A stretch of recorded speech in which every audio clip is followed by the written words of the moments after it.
Saudara, salah satu upaya pertemuan G20 adalah soal transisi energi demi bisa mempercepat pemulihan ekonomi dunia. Bagaimana upaya Freeport Indonesia untuk ikut dalam pemulihan ekonomi ini? Berikut perbincangan jurnalis Kompas TV, Putri Oktaviani bersama dengan Richard Adkerson, Chairman of the Board and CEO Freeport McMoran. Thank you so much, Mr. Richard Adkerson. It's very nice to meet you, and thank you so much for your time in this interview with Kompas TV. There are some questions that related between the Freeport McMoran and the G20. First one is, what has the Freeport achieved in the context of post-pandemic recovery that we know? In the Indonesia G20 presidency carries the spirit of recover together, recover stronger. So, how about the Freeport has achieved in the context? Well, thank you. It's a pleasure to be here. When the pandemic emerged in March and April of 2020, it was a challenging time for PT Freeport Indonesia. We had just completed mining from the surface, and we've been investing in underground mines for over 20 years, $20 billion. And the major underground mine was just ramping up.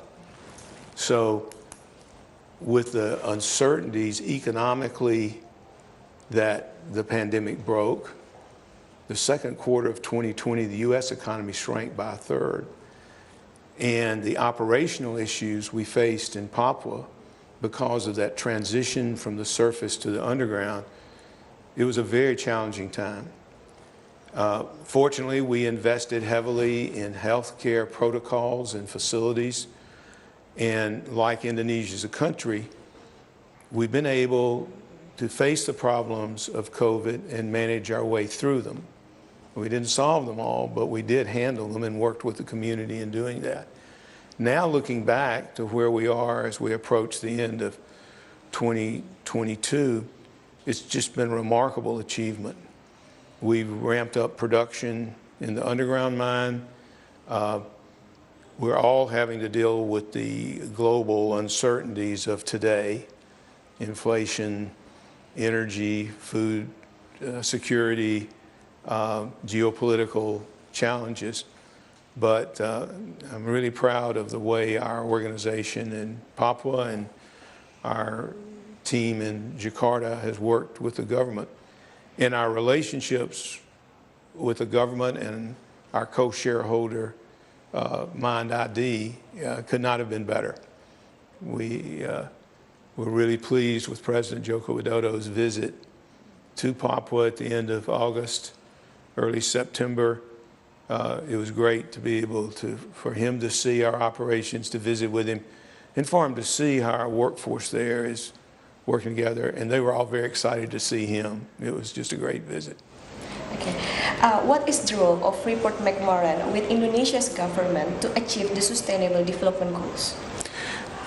So, our company in Indonesia here is PT Freeport Indonesia, and it's an Indonesian company. And its shareholders are Freeport McMoran and Menjadi, which owns 51% of the shares. And so, we're investors in an Indonesian company and work together in a partnership with Menjadi to achieve the success that we've had there. So we're all committed to sustainability goals. I mean, it's been an important feature of PTFI's 55-year history in Indonesia. And I personally am approaching my 35th anniversary of coming here.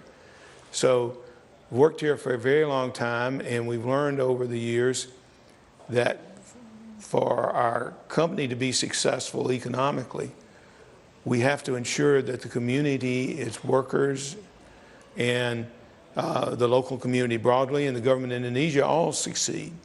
So the sustainability goals are designed so that there can be win-win-wins, you know, and they're not winners and losers. We all have to find ways of succeeding together. Okay.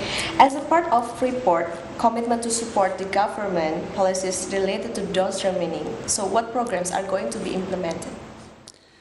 So we have worked with the local community to develop businesses to support our operations in Papua. We have contractors who provide labor. We have other contractors who provide materials and supplies.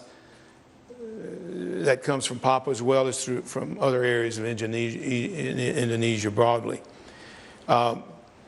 In the mid-1990s, our company developed Indonesia's first and only operating copper smelter in Gresik, and it's a world-class facility.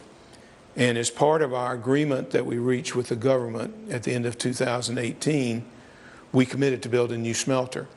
And that smelter is in East Java, and we're working actively to complete it. We had targeted completion in 2023, and because of supply chain issues and COVID, we're now working on a schedule to complete it early in 2024.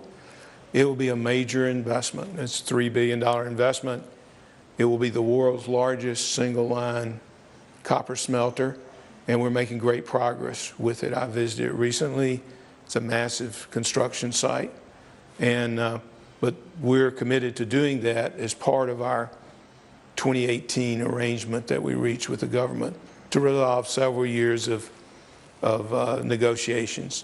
And so it's going to be a world-class facility.